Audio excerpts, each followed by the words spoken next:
tóm gọn về những cái phương pháp hiện nay về những cái di truyền tổ như thế nào. Thì chúng ta thấy là một cái slide này chúng ta đã nhìn rồi, tức là khi mà chúng ta quan tâm đến chuẩn bị để có một cái thai kỳ nó khỏe mạnh, và những người mà có sảy thai liên tiếp, những người mà có sàng lọc, có những cái đột biến gen, thì chúng ta sẽ nghĩ đến cái sàng lọc phôi tiền tổ. Thì cái sàng lọc phôi tiền tổ người ta gọi là VCT, đó là Pre-Implantation Genetic Testing. Thì nó là một cái cũng là một cái teamwork giữa rất là nhiều những cái nơi khác nhau. Ví dụ như là bác sĩ hiếm muộn phải làm IVF, sau đó thì bên phôi học, các bạn bên phôi học thụ tinh chống nghiệm, sau đó các bạn sẽ sinh huyết phôi, tùy theo sinh huyết phôi ngày 3 hoặc là ngày 5. Sau đó thì chuyển những cái vật chất di truyền đó sang cho các lab di truyền. Thì tới đây thì các bác sĩ các cây thụ di truyền sẽ phân tích những cái bất thường này, và sau đó thì sẽ đưa đến một cái hội đồng gồm có các bác sĩ di truyền, các bác sĩ về hiếm muộn, các chuyên viên phôi học, để có thể là cùng thảo luận với bệnh nhân chúng ta nên chọn cái phôi nào. Do đó thì chúng ta có một cái gọi là teamwork rất là tốt và hợp tác rất là chặt chẽ để chúng ta có một cái kết quả là mang một em bé khỏe mạnh trở về. Vậy thì một số thuật ngữ về BCT thì chúng ta thấy là cái thuật ngữ là BCT là Pre-Implantation Genetic Testing, thì nó chia làm hai cái nhóm. Nhóm BCTA, A là anomaly, đó là những cái bất thường của phôi mà lệch tội dư hoặc thiếu nhiễm sắc thể. Những bất thường này chúng ta thấy là ở bố mẹ gần như là không có những bất thường di truyền. Chúng ta làm cao độ tiếp bình thường, chúng ta làm tất cả những xét nghiệm là bình thường, nhưng mà những cái người này đều có những chỉ định, ví dụ như là tuổi mẹ rất lớn tuổi, hoặc là có sảy thai liên tiếp, có thất bại nhịp đổ liên tiếp, hoặc là có vô sinh cho nam, thì chúng ta sẽ có chỉ định làm BCTA. Cái nhóm thứ hai là cái nhóm mà chúng ta biết trước, tức là chúng ta biết được những bất thường đó. Ví dụ như là bố mẹ có những cái chuyển đoạn cân bằng, chúng ta làm những sắc thể đồ, chúng ta thấy là có những cái chuyển đoạn cân bằng của bố hoặc mẹ, thì chúng ta sẽ có chỉ định làm BCT-SA. Và khi mà chúng ta bất thường vi mất đoạn thì chúng ta có thể làm những cái xét nghiệm BCT-SA với cái độ phân giải cao hơn, chúng ta sẽ làm được những chuyện đó. Và khi mà chúng ta phát hiện ra những biến gen và những cái đột biến gen nào có thể ảnh hưởng đến sự phát triển của em bé, thì lúc này thì chúng ta sẽ thực hiện cái BCTM, tức là đơn gen, những cái bất thường đơn gen. Và tiếp theo là nếu mà chúng ta có những cái nhu cầu mà ví dụ thalassemia, beta thalassemia, chúng ta có cái cặp vợ chồng có một em bé thalassemia rồi và phải truyền máu liên tục, và cái nhu cầu của em bé đó là có một cái nguồn tế bào gốc để có thể là điều trị cái thalassemia đó, thì chúng ta có thể làm cái BCT-HLA để chúng ta lựa chọn được cái phôi nào nó phù hợp với HLA của những cái em bé mà đang bị bệnh, để khi mà em bé sinh ra chúng ta sẽ giữ một máu cuốn rỗ đó và chúng ta sẽ điều trị cho những em bé sau này.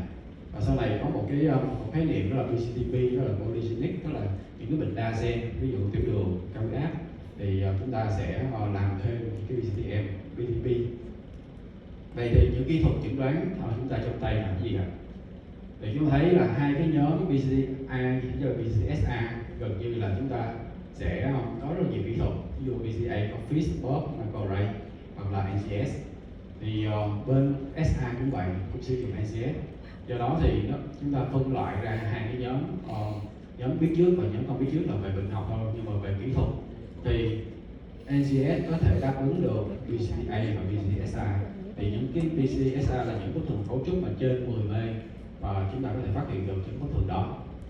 Những bất thường cấu trúc trên 5 mê thì chúng ta phải sử dụng những các kỹ thuật đó độ phân giải cao hơn, nhưng mà kỹ thuật nó sẽ khó hơn, lý do là chúng ta làm trên những cái vật chất di truyền có rất là ít, chúng ta phải phân nhân đoạn lên rất là nhiều.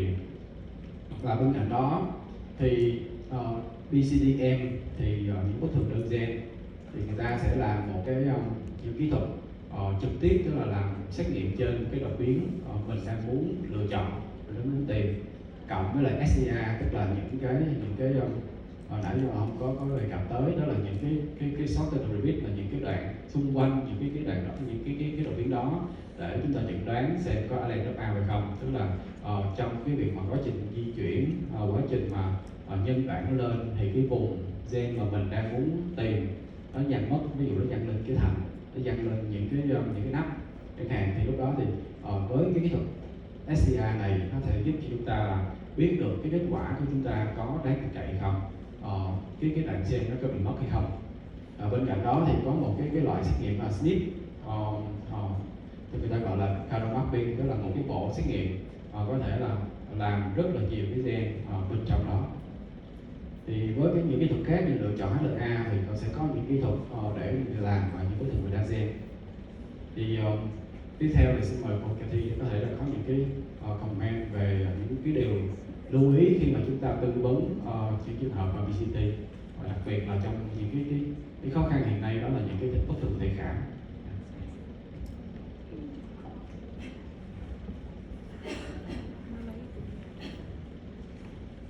Dạ, trước khi đến với phần trình bày của cô Cathy thì ban tổ chức xin trân trọng giới thiệu tiến sĩ bác sĩ Trần Nhật Thanh, trưởng khoa phụ sản bệnh viện Đại học Y Dược. Xin trân trọng cảm ơn.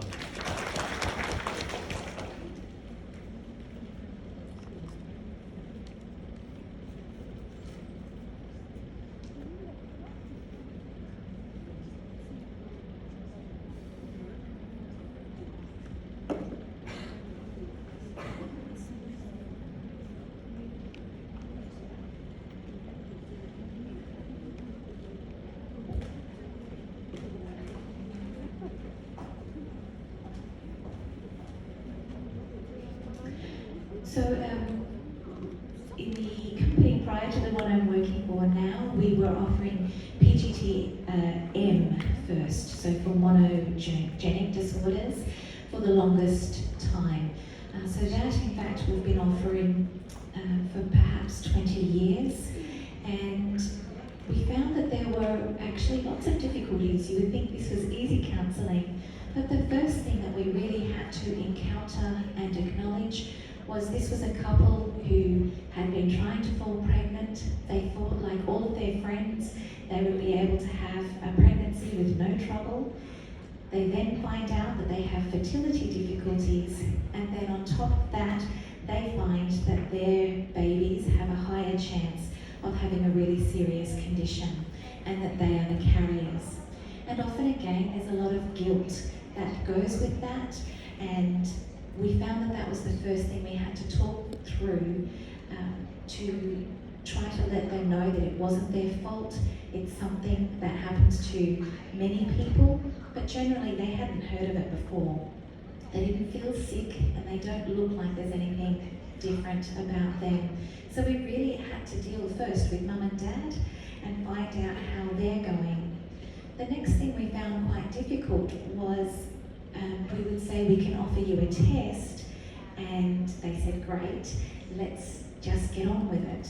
But it takes time actually to design PGT tests. It's not something that you can just snap your fingers and say, let's keep going with your IVF process and there'll be a test tomorrow. For most couples, there's a workup phase, and that workup can be up to 12 weeks, so 3 months that they're waiting for the laboratory to be ready to offer them a test. And that was another very difficult thing for them to understand, why we were slowing down the process they felt for them while we did that. Once we got the results, of course that was another difficult time. So PGT-M was probably a little bit easier because they had in their minds, depending on the condition that they carried, a 25% chance, or 1 in 4, they're expecting to get some embryos that can't be transferred. That makes sense. What was actually more complex was when PGT-A came in, because generally these were individuals who were going through fertility treatment for often unknown reasons, and to then test their embryos to choose one, they were quite, it was unexpected news. So what we found is that the rate of chromosome changes in embryos is extraordinarily high. So for a woman who is 30, we tell her the chance of having a baby with Down syndrome is 1 in 1,000. It's not very likely. But actually, if you look at the embryos of a woman who's 30, those particularly day 5 embryos, the chance of finding embryos with chromosome changes is extremely high. It's often up at sort of 30% or more. And that was a shock. They would say, but I'm well, I'm healthy, I do everything right. Have you heard that story? I eat the right diet, I do all of the exercise, I look after my body, all of my family's fit and healthy. Why do my embryos have a chromosome problem? That shouldn't happen to me. You know, my husband and I, we're perfect. We make sure of that. So I found actually the hardest counselling was the PGT-A, to say, your embryos, yes, they did look beautiful. The embryologist rang you and said, these look great, these embryos. I think, you know, they look very good when I look at them down the microscope. And then you call them after testing and say, we can't transfer any of them because they all have chromosome changes, which means none will turn into a pregnancy. Then mosaic embryos came about, and let me tell you, that was probably one of the most challenging times in my 26-year career, because we had no information, no literature to fall back on to say, this is what happens when you transfer a mosaic embryo. What we started to look at was actually a bit of common sense. So we tried to put it together, and I had to say to patients, I can't prove to you that what I'm telling you is true. We're guessing at the moment, and it's going to be some years before we get the evidence. But what we started to say is, gee, we see mosaic embryos a lot in embryos in the laboratory. Maybe there's part of this that actually is a normal part of human development. And we do know, of course, different laboratory procedures can mean more mosaic embryos or less mosaic embryos. The next thing we said is, when you look at the literature, and we have a lot of literature now for children who've been born from fertility treatments, there is not an increased chance of children growing up with chromosome changes. We've not seen that in the 40-odd years that IVF has been around. Okay, so maybe there's lots of embryos that are mosaic, but they don't turn into children who have serious chromosome problems. So maybe it's not as serious as we think, or maybe it corrects itself. That an embryo, when it's transferred, maybe it starts to fix itself up a little bit. The answer is, we still don't know the absolute answer, but the things that are really important to bear in mind is the biopsy is the outer layer of the embryo. And that outer layer is what goes on to be the placenta in a pregnancy. It doesn't go on to actually be a fetus, okay? And we know from years of prenatal diagnosis, placentas can be different to babies or fetuses, and it happens often, about 2 to 3% of the time. The next thing we were able to say is, usually babies with serious chromosome changes show themselves on an ultrasound, mostly, or you don't actually get very far in the pregnancy. There's no implantation, or the pregnancy is not an ongoing pregnancy, it's a miscarriage. So again, the chance, if we transfer this mosaic embryo, the chance that you will end up with a child with a very serious condition is actually quite low.